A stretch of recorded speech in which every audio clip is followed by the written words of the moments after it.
They just took a picture of the way they were living when they first started out, and their friends were living, and just kind of put it in the songs and made it bigger. I need to be myself.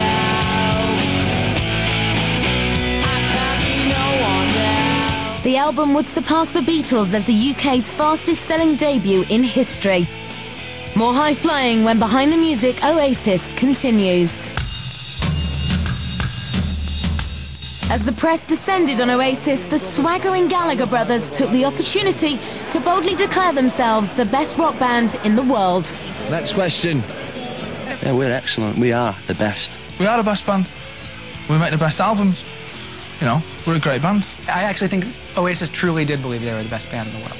They were wrong, but they did believe it, and that made them a good band. I'll tell you what, if you tell enough people that you're the best band in the world, you know what I mean? If you go around telling everyone, 50% of them are going to believe you. While Oasis had their believers, critics accused them of shamelessly stealing from the Beatles. I don't see the point in writing your own tunes when you can pinch somebody else's. Yeah, they do have good taste in the people they steal from. They're not pretending not to be stealing something, they're making it obvious that they're borrowing. So then it becomes like homage. Critics aside, their music and attitude helped to define an era, and Oasis were heroes.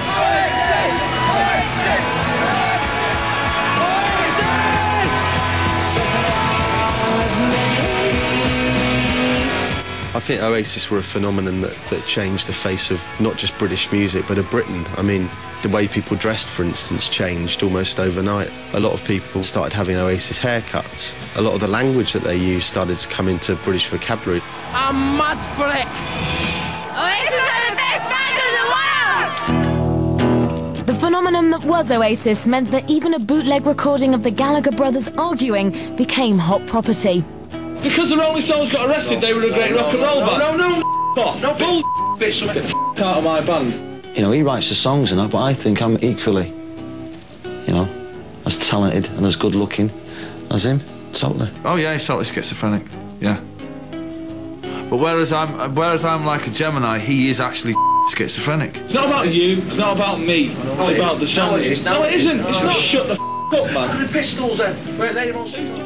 Soon the dueling duo were known as much for their mayhem as they were for their music, serving up big headlines for the hungry tabloids.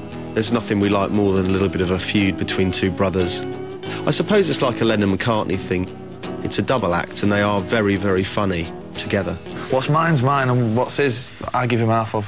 We became this monster double act, you know, and the kids loved it. And we lived up to it a bit, I suppose.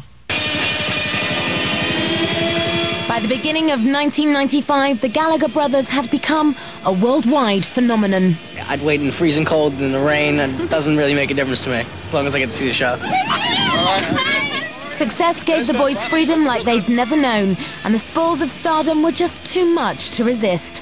If you get into a band and you're young and get all this money and it's all going all right and everything, I mean, what are you going to do? Like, go to bed at 10 o'clock? You know, you're going to have it, aren't you?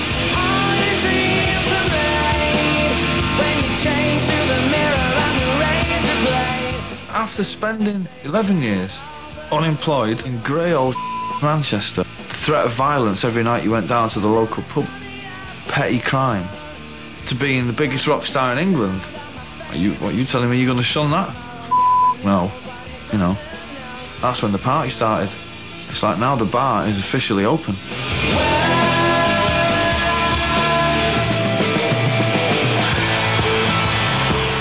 With their debut release, Oasis had made a huge impact in Europe. They were the most talked about English export since the Beatles, to whom they would be constantly compared.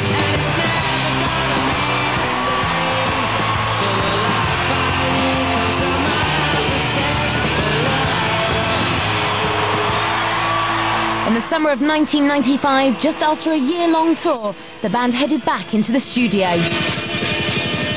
If I'd have been straight recording that album, I might have crumbled under the weight of the expectation following the first one. Noel had painstakingly crafted their debut record, but now the pressure was on. Rehearsal was a luxury they couldn't afford. Although often smashed, Noel was churning out instant classics.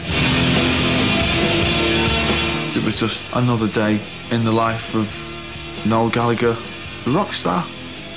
And, you know, today I'm going to record this song. This next song goes like this. Today is gonna be the day, but they'll never throw it back to you. And by now we should somehow realise what's not to do. In October of 1995, fans descended upon record stores to buy What's the Story, Morning Glory. The album entered the UK charts at #1 and also found them success in America. Music critics raved, calling it the first truly convincing rock album of the decade. The overwhelming response even surpassed Liam's elevated expectations. I thought each album would, do better than the last one. But I didn't think it'd take that much of a leap, you know what I mean?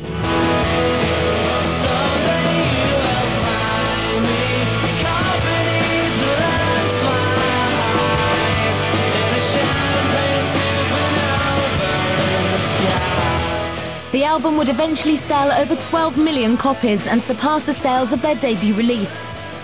But for Noel, Morning Glory would never measure up.